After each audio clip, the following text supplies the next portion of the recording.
தமிழிசை சவுந்தரராஜன் ஒன்று சொல்கிறாங்க, அவர் ஹீரோ ஒன்றும் கிடையாது, அரசியலில் ஜீரோ தான்.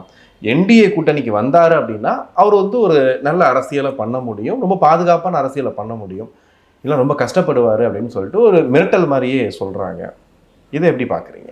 இல்லை அவங்க வந்து அதாங்க சீச்சி இந்த பழம் புளிக்கும் தாங்க, இவங்களுக்கும் பொருந்தும்.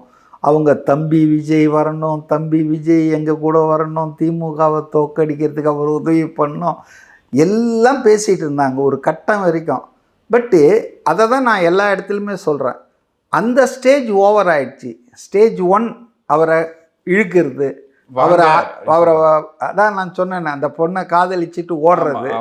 ஸ்டேஜ் 2 அவர் வரமாட்டார்னு தெரிஞ்ச ஒன்றும் முந்தா நாள் நீங்கள் சொன்னதால் சொல்கிறேன், தமிழிசை சவுந்தரராஜன் சொல்கிறாங்க, எங்ககிட்ட இருக்கிற குக்கரை விசில் அடிக்கும், அந்த விசில் எங்களுக்கு போதுன்றாங்க.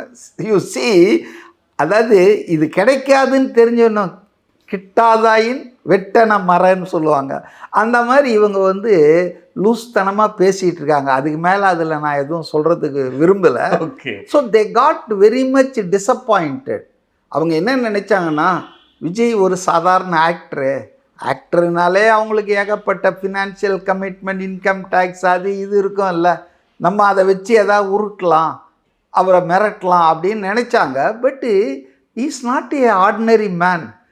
எனக்கு வந்து விஜய் மேலே மதிப்பு ஏன் வருதுன்னா, இவ்வளோ நிதானமாக 50 வயசில் இவ்வளோ பேலன்ஸ்டாக, இவ்வளோ அழுத்தம், both central government and state government at a time டேண்டமாக அடிக்கிறாங்க. எதிர்கட்சியும் சேர்ந்து அடிக்கிறாங்க. எல்லாரும் தான் எதிர்கட்சின்னா அது மத்தியில் ஆளுங்கட்சி கூட்டணி தானே. ஸோ நான் அதில் தான் ஒரு இடத்துல கூட சொன்னேன், எம்ஜிஆர் மேலே எனக்கு ரொம்ப பற்று மரியாதை உண்டு, அது அப்படி இருக்கட்டும். ஆனால் எம்ஜிஆர் கூட இதை அப்படி செய்யலை.